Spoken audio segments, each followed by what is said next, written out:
Hello, and welcome to an episode of the Modern Customer Podcast. I am your host, Blake Morgan.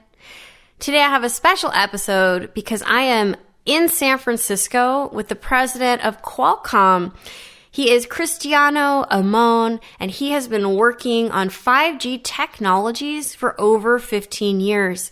These are the technologies that bring you high-speed data, internet, all that good stuff.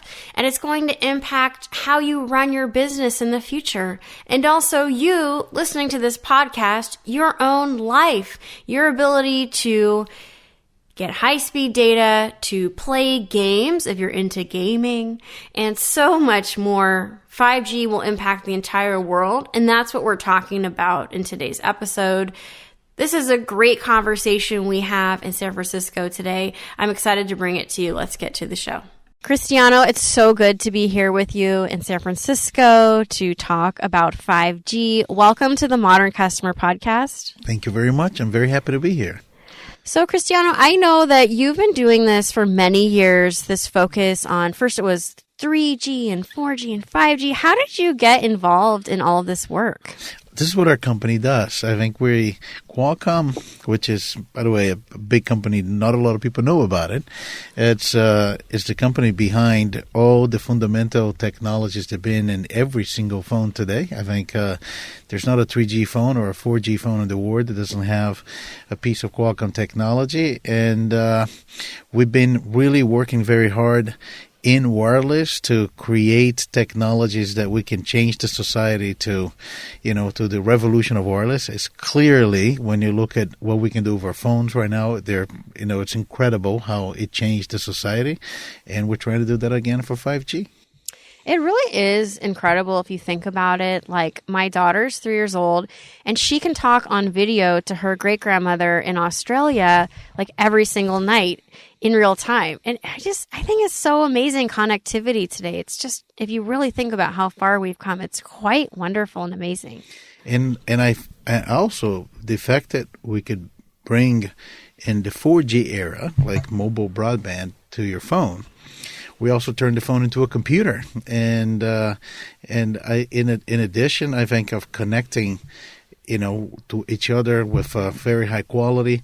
I think how we now use our phones for photos and video, for applications, to pay for things, to productivity, and I think it's when we get to this point now.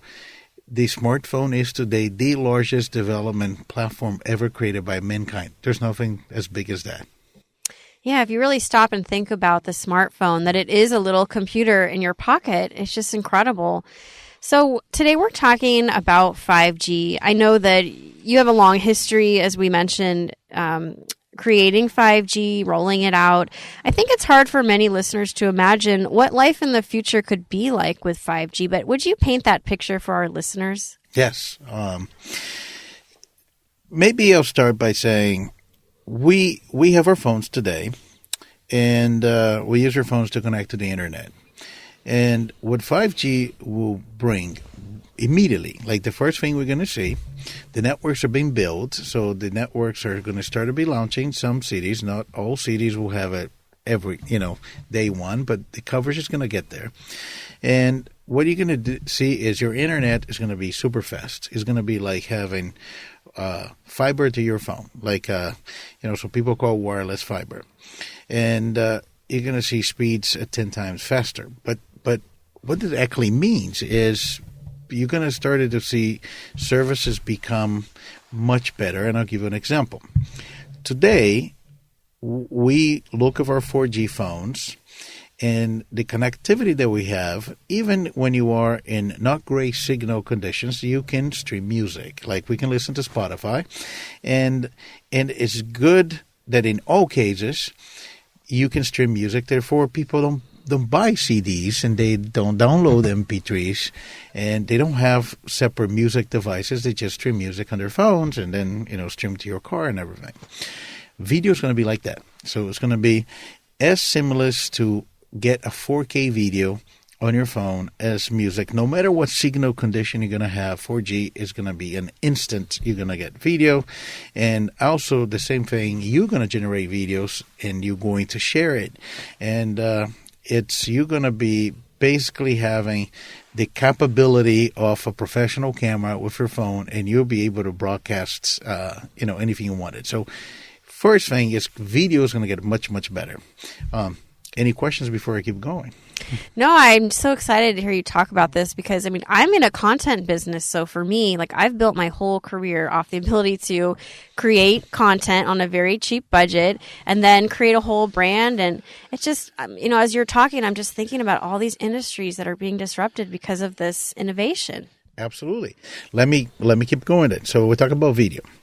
The other thing that is going to change is social networking. And how people are going to use social. So, one of the technical aspects of 5G is you're going to have a very fast connection, but also the response time is going to be very fast, and you're going to have a guarantee of connection. So today, when you think about social, we take pictures and or things we want to share, we post it, somebody get a notification, they go and they check. And you started to see that, who of your friends are going to be live, right? And you have a concept of Facebook Live. With 5G, when the coverage is built and everybody's under that coverage, everybody is going to be live because it's a guaranteed connection. And you can basically have instant connection with people, and people can broadcast what they're doing if they want to.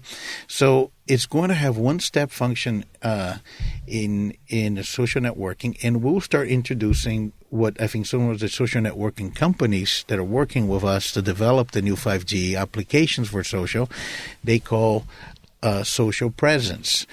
You can be virtually present. It's going to change how you do video chatting. It's going to change how you broadcast what you're doing, how you share things in real time. So we'll talk about video. We'll talk about social gaming. With Fortnite, there's been a lot of kids playing it. It was the first time I think Epic Games did something like a cross-platform. You can play on Nintendo Switch, on Xbox, on your phone. When that happened, it was very easy to see that the phone, it's much bigger number of users, so it's a huge market for gaming when you can bring mainstream games to a phone. What 5G will do, and I think we saw some examples, Google announced Stadia, an online gaming platform. One of the capabilities of 5G is if you have your processor in your phone, on your smartphone, but then you run out of processing capability. Let's say you want to play a gaming PC that you would have to go in and buy a $10,000 state-of-the-art gaming PC if you're a professional gamer. Your phone doesn't have a processor that can run those heavy games, but you'll be able to run them on the cloud and through 5G connected and play on your device. So what gaming industry will change dramatically. It will be like what we saw happening in video. Like we all had our DVD players. We had our DVDs, and you can watch a movie. You can still today. You can go find a DVD in your drawer, put it in a DVD player, or you can just go to Netflix and stream it. And gaming is going to be like that. It's going to be cloud-based gaming. I think the cloud is going to be the new console. Once 5G is deployed, there's no need for a console, and you play any game, regardless of how heavy the computer power will be required in any device. So some of those changes and the consumer side, but there's many, many more. This is just some examples of how 5G is going to be different. I know today that you were with a bunch of colleagues talking about AI at what you call AI Day. So let's hear some examples of the power of 5G coupled with artificial intelligence. Yes. So maybe I'll go back to the conversation we had at the beginning, talking a little bit of the past and making a comparison with 4G. Once we developed 4G technology and we brought it to market, and 4G was like mobile broadband access to the internet. We realized at that time phones needed to be more powerful. They needed to have the capabilities of a computer. We just talked about that. So side by side with the development of 4G, Qualcomm, we needed to develop a lot of the technologies that will create a computer in your hand. So we're the first company that developed a processor for a battery-powered device that have a clock of a gigahertz. We had developed graphics and camera and all those different technologies that you can make a computer in your hand. Fast forward to today, the 5G era.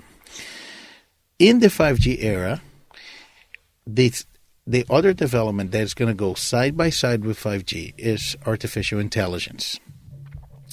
And why is that? Think of 5G as this very high-speed, powerful connection between you and the cloud. And what 5G will do will blur the separation between the two, and you're going to be connected with the cloud 100% of the time. And that allows you to rely on processors, as I gave you the game example here. But if you need more processing, you can rely on the cloud. If you need to do computation, you can go for the cloud as well. So with that, we can bring with machine learning, because we live in a connected world. So there's all of this data about everything that you can use it for machine learning, and you can make everything much smarter. You can make everything much more capable. And once you do that, I'll give you some examples. For example, if you're going to run artificial intelligence on your device based for things that you do on your device. Let's say security. Security is a big deal in a connected world. And with machine learning, what we do on the Snapdragon on device, let's say that your device sent an SMS to somebody, but you didn't open the message app and you did not touch the keyboard. So therefore, that's strange. So the machine learning know what is your normal behavior, and if behavior is a little different, that is not normal, that it should be flagged. So those examples are on device. On the device, you can take a photo with your camera. We're seeing some of that today with the technology we have. It's a night photo, everything is black, but using knowledge from what happens if there was light there, you can recolor the pixel and you see this thing as clear as day. So you have all of those applications, but then you're going to have applications that you can, as you're doing the app is doing its computing, you can go instant to the cloud, rely on the cloud machine learning, and come back. And I explain how that works. If today you go to Google and you open up the browser and you start typing things, Google will show you predictions. That's Google using machine learning, artificial intelligence to say most likely what you're searching based on what other people have done or what you have done.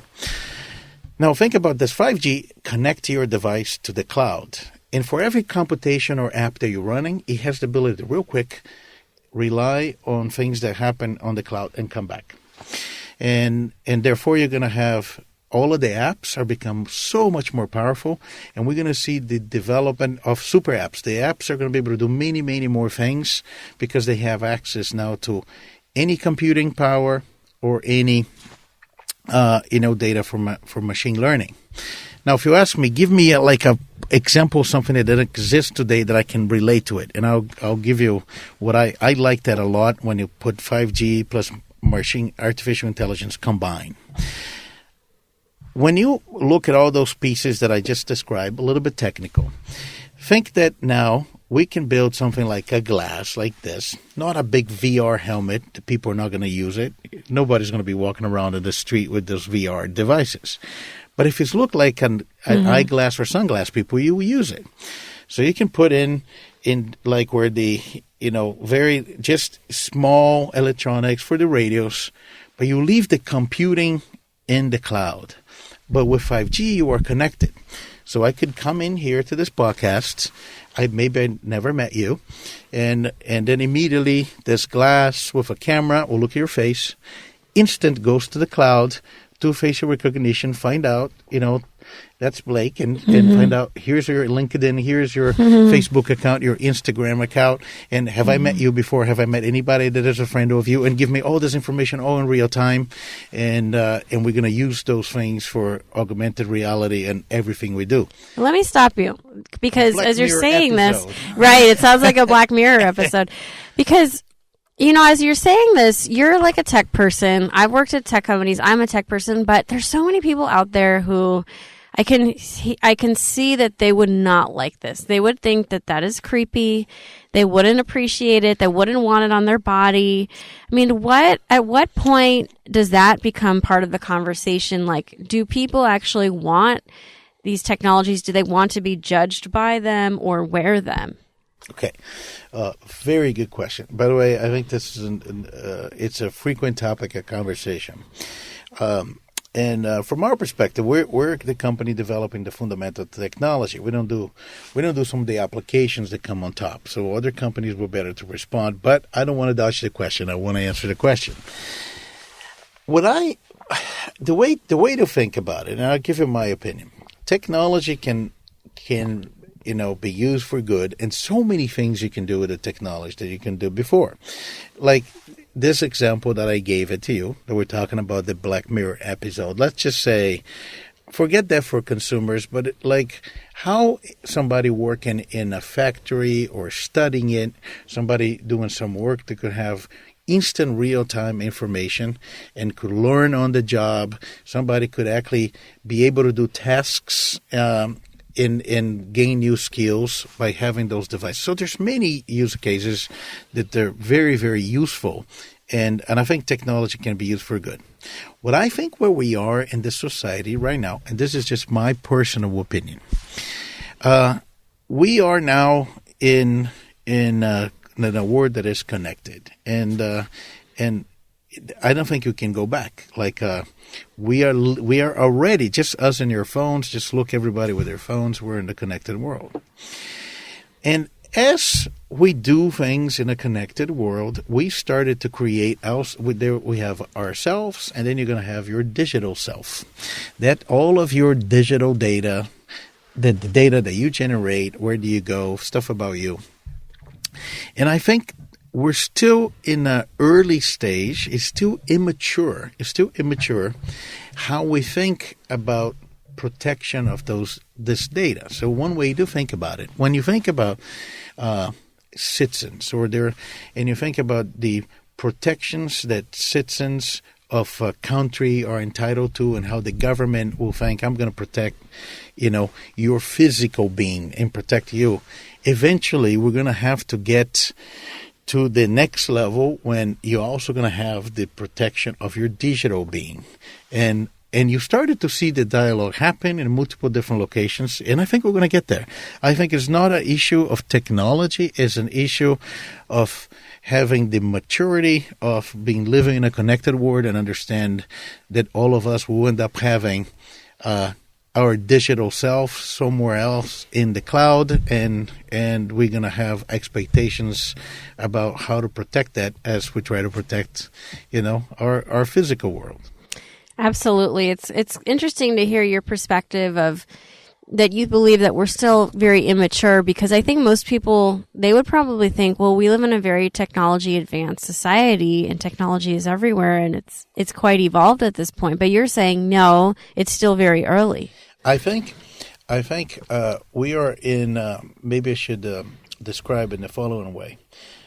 The technology is evolving very fast. I don't think that's slow, and I don't think that's immature. It's evolving fast, and now we're going to go from connecting all of us to each other. We're going to connect everything. All of those things are going to connect it. Once they're connected, they generate enormous amount of data. What is immature is how we deal with the data, the protection of privacy, the ownership of the data. That, I think, our governments and how you think about privacy laws and I think all those things are not evolving as fast as the technology is evolving. And I think we've seen that in many different countries that are debating the issue, because I don't think you can go back. We're being more and more connected, and then how we cope with this, right?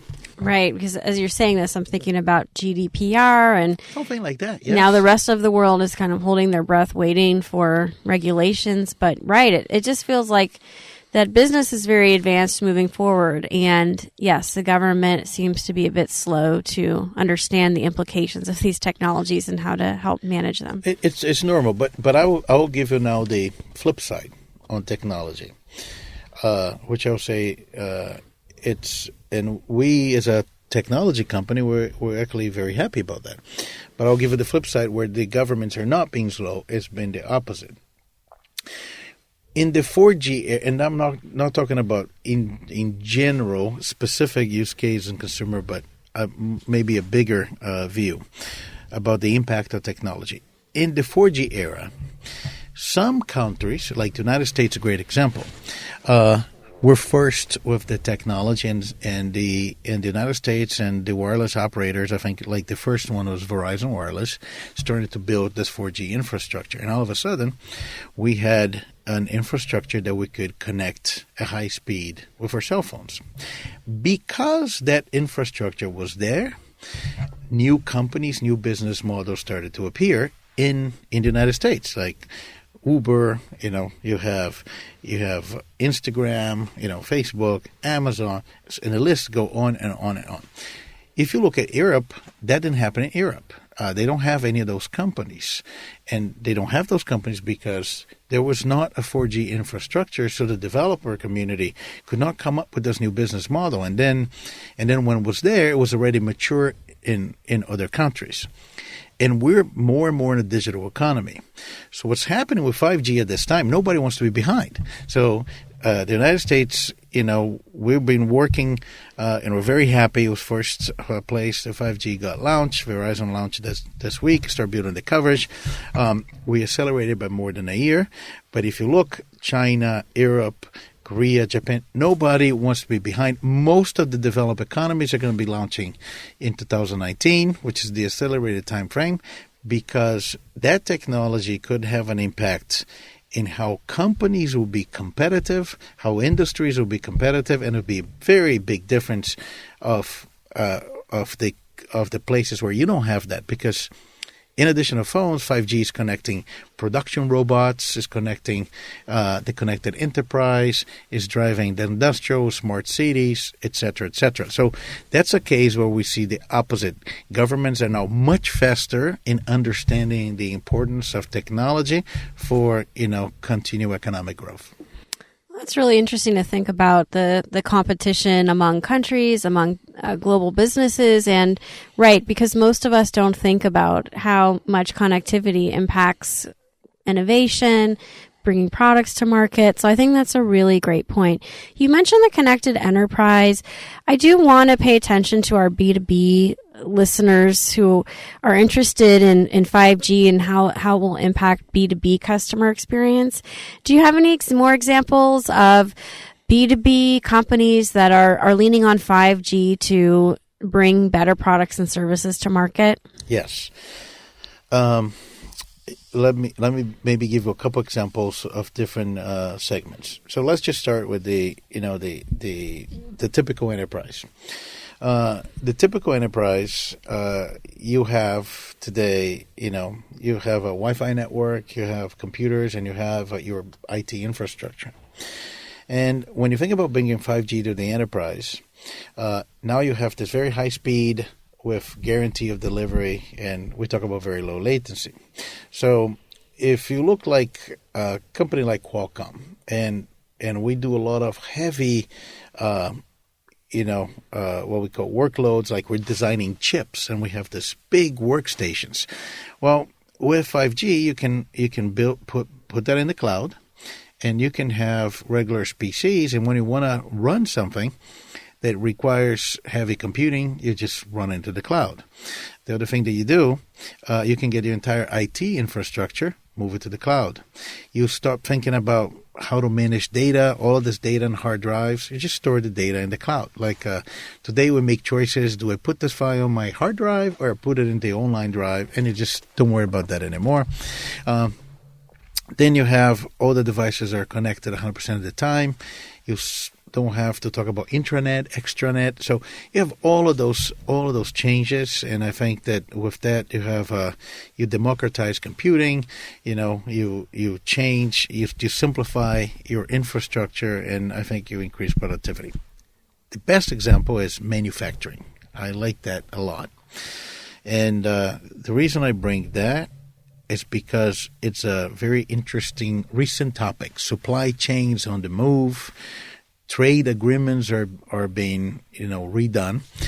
The old model for manufacturing is you have a very large-scale manufacturing, mostly in Asia, very large-scale factory, and the scale will be the competitive advantage. You have the lowest possible cost, the highest productivity. Problem is we live in an era that the product cycles are much smaller. So if you have a product and you quickly have to do something completely new, if you have this huge factory, the cost of completely reconfigure your factory is enormous. Also, so people are moving from huge manufacturing to a lot of different smaller factories. Also, 3D printing, as you can now use 3D printing, is kind of democratizing manufacturing.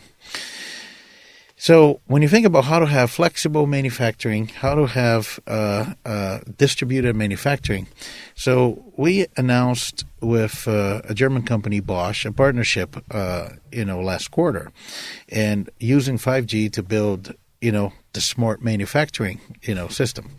So you connect all of the robots and all of the manufacturing equipment through 5G. They're mobile. The whole factory is flexible and mobile. You can reconfigure. You don't have to rewire anything. They're all connected to the cloud, centralized cloud, getting data from machine learning and remotely controlled a number of different factories. And you go from very big factory to a smaller, efficient factories that can be easily set up and modify. And I think it's particularly interesting because we see manufacturing moving now around the globe, and 5G is going to be almost like a mandatory capability for what is called smart factory or the factory of the future. Those are the examples of enterprises. Cristiano, I'm so glad you talk about manufacturing and supply chain, because that's really the piece of customer experience that people don't think about or take for granted, that it's actually the guts of your company. It's how you create your products. Like that really defines the customer experience, and people don't even realize that. It's interesting how much I think technology is going through all of the different levels, of how products are built, how products are designed. And that's why, for example, there's so much talk about 5G these days, is because before 5G, the wireless technology was kind of exclusive to the wireless industry. But with 5G, it's changing manufacturing, it's changing automotive, it's changing the enterprise, it's changing the city, Internet of Things, so healthcare. So every industry is now looking at this technology as they look into electricity. Electricity, we don't talk about use case anymore. We just assume it's there. We're going to connect to the electricity, and this stuff is going to be electrical, is going to work. That's how we're going to think about connecting to the internet and to the cloud in the future when 5G networks are all built. And a lot of people talk about, this is the 5G hype, but it is not. It's going to have an impact in so many different industries that is going to be part of critical infrastructure, and one way or the other, everything that is going to be connected to the cloud will end up being using 5G. In closing, because we're nearing the end of the episode, do you have a vision for the future powered by 5G that listeners can be excited about and get on board with? Yes. The way to think about it, especially for consumers, we all, hopefully we love more than we hate it, but we all have our smartphones, which are inseparable devices. We can't live without it right now. And what's going to happen is we live in a very mature smartphone society, and users want unlimited data. They want unlimited speeds. They want unlimited storage. They want unlimited computing. And 5G has been designed for that user.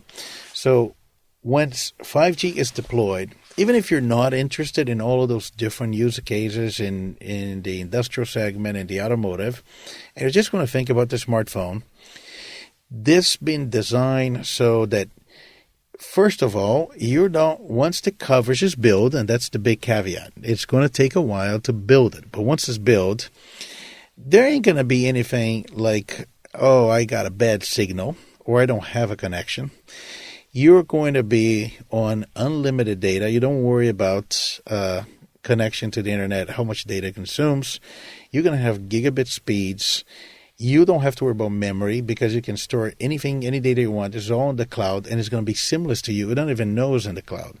And when you want to run anything on your phone, you don't have to worry whether you have or not the speed of the processor to run it. So, and when I talk to users of smartphones, they say, "Would you like that?" And I haven't met anybody that said no. So I think if we like our smartphone today, we're going to be pretty happy when 5G is up and running. Well, Cristiano, it's been pretty illuminating talking with you. We've learned about 5G, AI, the connected enterprise, manufacturing. I have a lot to think about. Good. Well, thank you for being on the show today. Oh, my pleasure. Very happy to be here. And for all of you listening, you've been tuning in to the Modern Customer Podcast. Don't forget to subscribe. And until next time, thanks.